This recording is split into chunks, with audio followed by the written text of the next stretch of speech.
You're watching the Sports Central Showdown.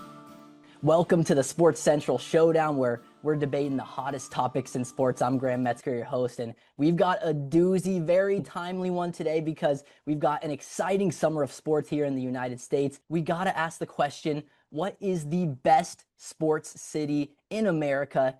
We've got some fantastic guests to battle it out today, starting with the founder and CEO of the Sporting Tribune and LA native Arash Markazi. Going up against him in the showdown today is also at the Sporting Tribune and here at Sports Central, Alex Hutton. Arash, why don't you get us started? Why is LA the best sports city in America?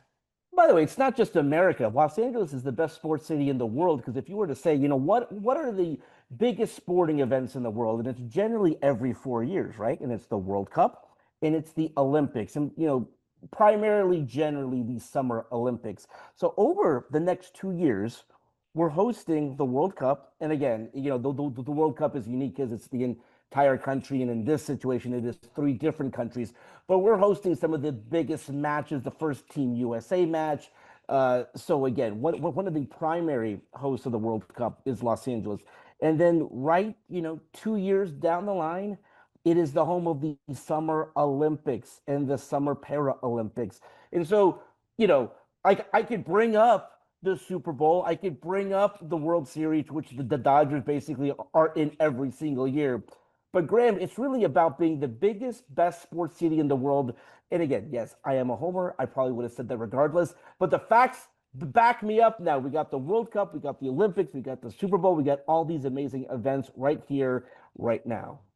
Alex, that's a strong opening argument. Tell us why you're on the other side of LA again. Certainly, at certain moments, maybe LA becomes the sports capital of the world, and right now LA is undeniably having a moment. But for history, for the totality of everything, for the sports capital of the world, I'm going with New York City. They've got 2 teams in every Big 4 sports market. They've got iconic franchises, starting with the Yankees, who I think are the most iconic and most successful franchise in North American sports history. You've got the Knicks, the Rangers, an OG WNBA franchise, and the Liberty. You've got these iconic venues, Yankee Stadium, the most iconic indoor arena in the world in Madison Square Garden. Even going throwback with the Polo Grounds or Ebbets Field, there are these places that just ring in a certain way in sports history. So many iconic players, just as an example, think about all the iconic athletes that have had these incredible games at Madison Square Garden. MJ's famous double nickel game, Kobe dropping 61, Melo dropping 62, Steph's coming out party with 54 on 11 threes made.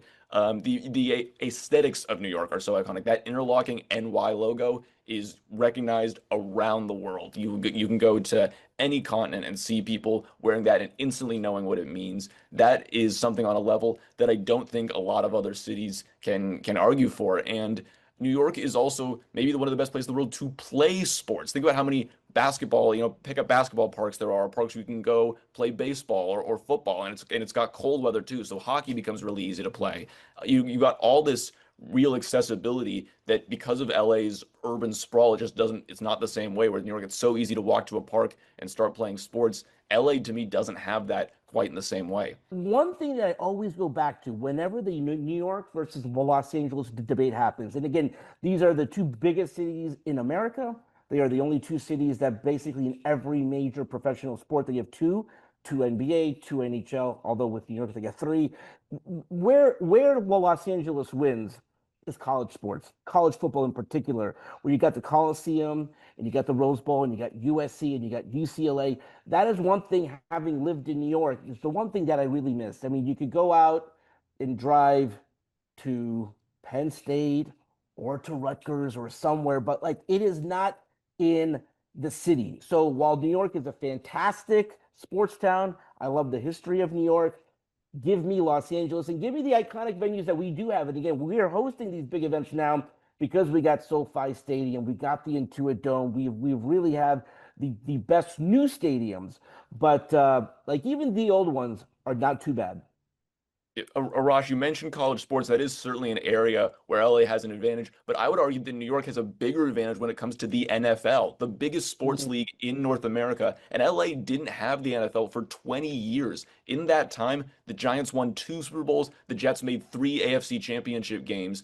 That is such a huge gap where I would argue that's a bigger sort of spot that LA is missing than New York is with college sports. And yes, the Rams and Chargers are starting to try to build something up, but there's still a huge hole there where you've got the biggest league in the world, or not, maybe not the world, but certainly the biggest league in North America.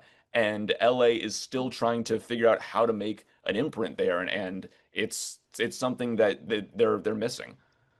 It's a good point. I think it was a gap, but I think the fact that that gap was closed 10 years ago, I mean, I don't think you can go back to it. I also would lean on this. I think any New York football fan would love to have our situation here in Los Angeles, where the Rams have not only won a Super Bowl within the last couple of years, they are the heavy favorite to win this year. You got the Chargers with Jim Harbaugh and Justin Herbert. You got two playoff teams. I mean, in the Giants and Jets, no disrespect, not championship contending teams. The other thing, when I bring up SoFi Stadium, in MetLife Stadium, may be the dullest, most lifeless pro football venue in America. I still can't believe it's hosting the World Cup final because it's not a dome, because there's no covering. They gave them one Super Bowl. They'll never get another one again. SoFi is now part of that Super Bowl rotation. And again, so when we look at these big events, again, there's big events that your team has to earn a way to host it. World Cup, the NBA Finals, the Stanley Cup Final. But it is so amazing, so great for Los Angeles on a rotational basis to host the Super Bowl.